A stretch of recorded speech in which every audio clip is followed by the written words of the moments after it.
Jair Bolsonaro. To some, a hero. To others, a villain.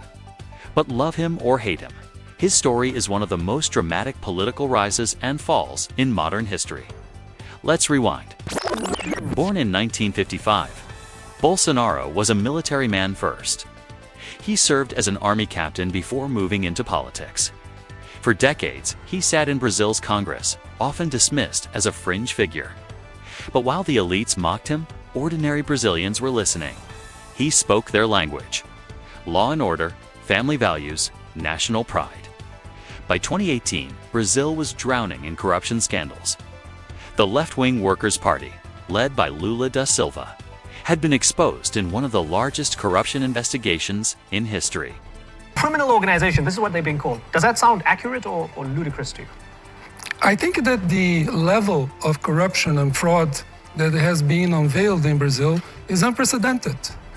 Never in the history, not only in Brazil, but in a democratic society, such a level of corruption has been discovered, has been unveiled.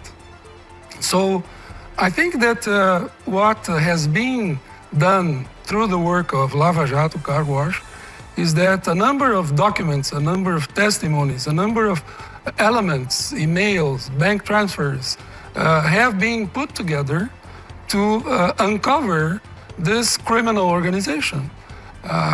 Corruption has been endemic. It has grown to a level, as I said, unprecedented. And now, of course, it's in the interest of Brazilians that all this be investigated. Operation Car Wash. Billions stolen, politicians, businessmen, all caught up. Brazilians were angry, furious. And in that storm, Bolsonaro rose. He promised something simple. No more corruption, no more socialism, no more political correctness. His blunt style was refreshing to millions. In October 2018, he won the presidency in a landslide. A conservative outsider had taken the helm of Latin America's largest country. His presidency was 2019 to 2022. As President Bolsonaro pushed free market reforms, defended religious freedom, and stood firmly against socialist policies. He strengthened ties with the United States under Donald Trump. He fought against radical climate agendas that threatened Brazil's sovereignty over the Amazon. And he governed through chaos. The media attacked him daily. The left accused him of authoritarianism. But he had a loyal base.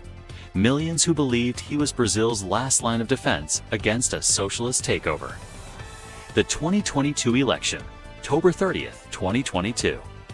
Bolsonaro faces off against Lula. Freshly released from prison after corruption convictions were annulled on procedural grounds. The result? Lula wins by less than 2%. One of the tightest races in Brazilian history. Bolsonaro doesn't immediately concede. He raises questions about Brazil's electronic voting system, a system many conservatives believe lacks transparency. Across the country, his supporters take to the streets, demanding answers. January 8, 2023 was a breaking point. Frustration boils over. Tens of thousands of Bolsonaro supporters flood the capital. They march on Congress, the Supreme Court, the presidential palace. Buildings are stormed, windows shattered, offices trashed. The left calls it an insurrection. The right calls it desperation from citizens who believe their democracy has been hijacked.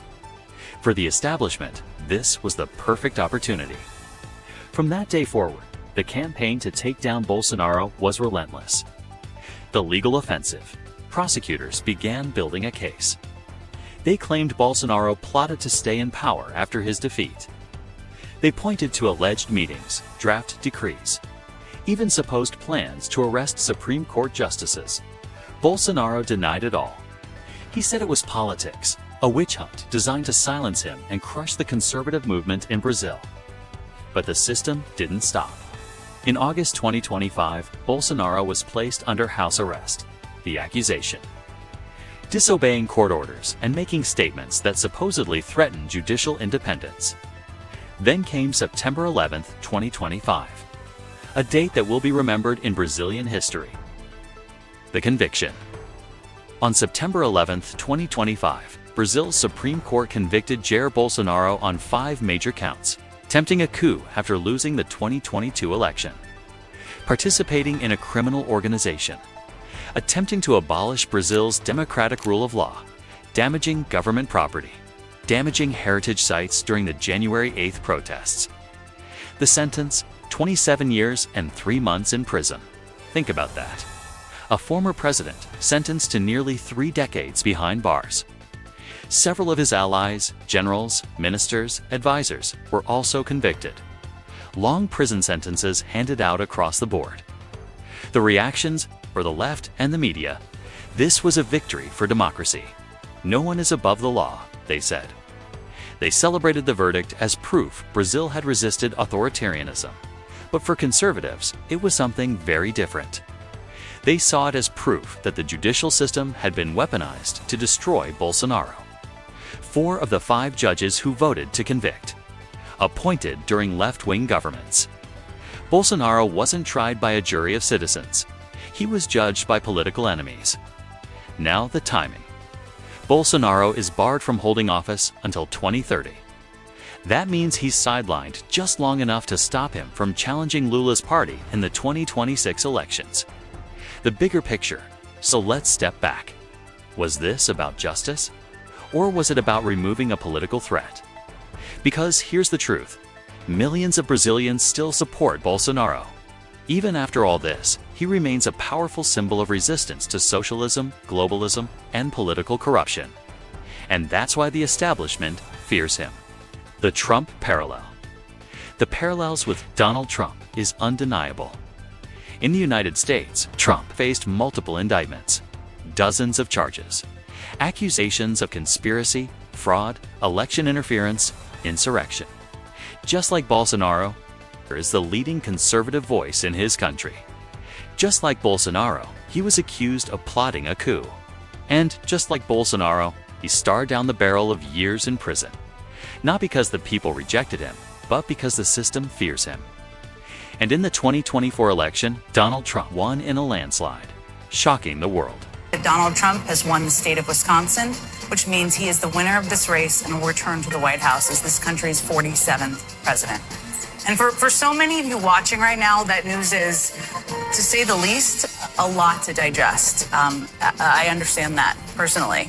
After he lost 4 years ago, he refused to accept the outcome and incited a violent insurrection on our nation's capital. He's campaigned while facing criminal indictments related to his efforts to overturn the 2020 results, and he's run as a convicted felon. During this campaign, he has also promised to essentially be an authoritarian leader, to use power like no American president ever has before, and wield that power to go after his political enemies. This is a man who's also bragged about overturning Roe v. Wade, and we have to say, and it is a hard part to digest for all of us, but we have to be honest about what we saw in this election. Donald Trump was elected by expanding his support over a number of key groups. 2 continents, 2 leaders. Same story. Popular conservative presidents. Elites trying to bring them down using lawfare, courts and judges instead of the ballot box. Supporters call them patriots, opponents call them criminals. But no matter which side you're on, one fact remains. Democracy doesn't feel like democracy when the people's choice is taken away by force of law. And that's why Bolsonaro's conviction in Brazil isn't just a Brazilian story.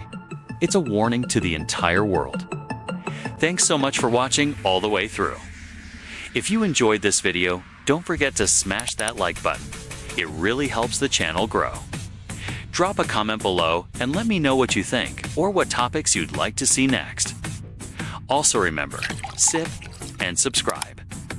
The button is down there, and ring the notification bell so you never miss out on new content. Stay awesome, stay hydrated, and I'll catch you in the next one.